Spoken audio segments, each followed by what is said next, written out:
Hey guys, how's it going? Welcome to my video. All right, so this video is essentially it's essentially about diagnosing no crank no starts and crank no starts. And you guys have issues where after a certain period of trying to diagnose it, you're throwing parts at the issue, changing out a starter, changing this out, changing that out, and you still run into the situation that you had originally. I'm going to tell you guys what to look for in these situations because they do occur, particularly with older vehicles, that over time has corrosion and rust and build up on wires, on battery terminals, on fuse boxes, on this, on that, on all right, that's what we're talking about. We're not talking about your simple diagnosing of issues like, oh, it's a starter, change out the starter, it's not the starter. Oh, it's probably a fuse, you change out a fuse or a relay. In particular, change out a relay and you still get the same situation. I'm going to tell you guys what you guys can look for in this kind of situation. First of all, I can't tell you guys how many times certain situations like these is the cause of a bad battery, B, a battery terminals that are loose or corroded or have corrosion on them or are rusted, and they don't actually consider that to be part of the diagnosing issue, and it's the most simplest issue as far as that's concerned. That's what you guys want to look at. And this video is not just on the battery or wires, etc., etc. This is essentially a video about things that you guys should look for. If you guys, this video is about things you guys should look for at the very beginning of troubleshooting. All right, a lot of people have issues troubleshooting vehicles with crank no start issues, no crank no start issues. Even when they bring it to the garages, a lot of times they can't figure it out. Even when they bring it to the dealership, sometimes they can't figure it out. And this is the kind of thing where this video is a kind of video where you guys you guys take a guess that it's probably the starter that's the problem. You guys change out the starter, and then you guys went into a situation where it didn't fix anything. You guys spent all that time, and then you're going through swapping out the relays, which you guys should do. Check out the relays. The fuses are easy to test. Check out the relays. But definitely, all right, the simplest thing is always the easiest thing to figure out. People spend hours and hours and hours and hours and hours and hours on this. But you must, in these situations, you must troubleshoot. You must cross things off the list. All right. So this is what this video is about. This video is not anything about a simple troubleshooting fix where you have a check engine light on your dash and it tells you what the codes are. That's pretty easy. All right. To a good mechanic, that's pretty simple. Figure it out. This is a video on the mysteries of the mysteries. If you spent 5-6 hours swapping out the relay, going through trying to test out the same fuses and relays over and over and over again, the fuel pump and spraying starter fluid in the fuse system over and over and over again. Trust me, diagnosing a car issue can take 5, 6, 7, 8 hours, and sometimes you won't be able to figure out that situation. This is what this video is about. All right. So let's start with this situation where you've already tested out all the fuses. All right. Easy enough to check out all the fuses. All you guys do is just take a fuse tester to make sure that all the fuses have continuity. Very, very simple. Not a hard thing to do. As far as the relays are concerned, obviously I mentioned the battery and the terminal, the terminals on the battery, they need to be cleaned. You gotta get a wire brush, clean that all out, test the battery, make sure the battery is good, make sure that it's all clean, measure out, take a multimeter and make sure that there is voltage going through every single part of that positive line, negative line. Okay, it's very simple to check out.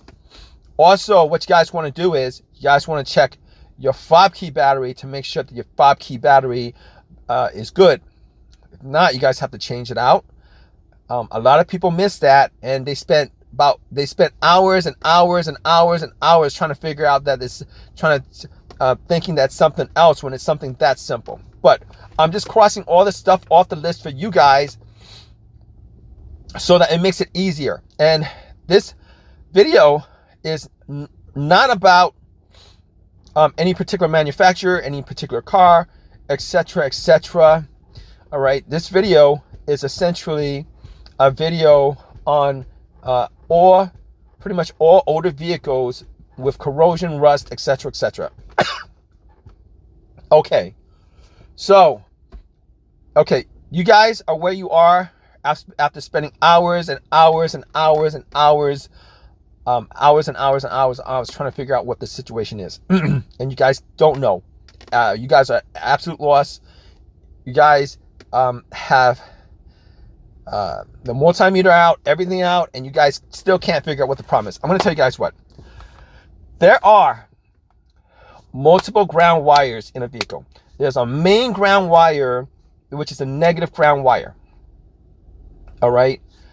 Ground wires are extremely pertinent to the electrical system. They are as pertinent as the positive line. You can only get as much electricity from the circuit as you can with how much contact that negative line has with the frame of the vehicle, how much it's grounded. All right. If there's rust, if there's corrosion, if there's any type of corrosion on the rings of the ground wire, if there's hardly any connection space,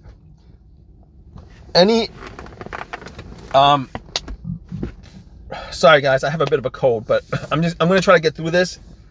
If there is not enough contact area on those ground wires, you guys must, and there are some vehicles, particularly with GM, that they're pretty skimpy. They were pretty skimpy. I don't know if they still are now with the surface area of the ground wire where it connects to the frame. All right. Very simple to increase that ground wire. All you guys need to do is take some sandpaper, sand out the paint, and sand out the paint so that the metal shows, so that the contact between the ring of the ground and the frame itself is sufficient. All right. So you could also have issues with the some people call it the tipping, some manufacturers call it the tipping, some people call it the fuse box, etc., etc. You must test out the fuse boxes. All right, if you guys can. It's a little bit more difficult than testing out the fuses, particularly when you're trying to test out the relays. You guys, I'm not talking about swapping out the relays. I'm sure if you guys spent hours and hours on this, you guys have probably passed that point of testing out, swapping out the relay, seeing if the relay has issues or not. So what you guys want to do definitely is look at all the other grounds that exist. And you guys will know this, okay? You guys will know this when you guys look around the engine bay. Some grounds are underneath the engine. Most of the grounds, some of the grounds are connected to the motor. Some of them are connected to the frame. What you guys want to do is look at all your ground wires, and not only just look at it, to make sure that the ground wires are connected and there's sufficient area around the frame. Because let me tell you something. Over time, there is buildup of corrosion, buildup of oil, buildup of dust, buildup of everything you could possibly think of. Not just on the ring of the ground wire. A lot of times, what you guys want to check is the not just the ring, but the where the wire connects to the ring. All right, very important that you guys use a multimeter to test out if there's any discrepancy, if there's any voltage going through any part of that wire. Very, very, very, very, very important. All right, that's very important. And let me tell you guys something. If you guys have the battery, you guys have vehicles with battery in the back of the car. If you guys have batteries in the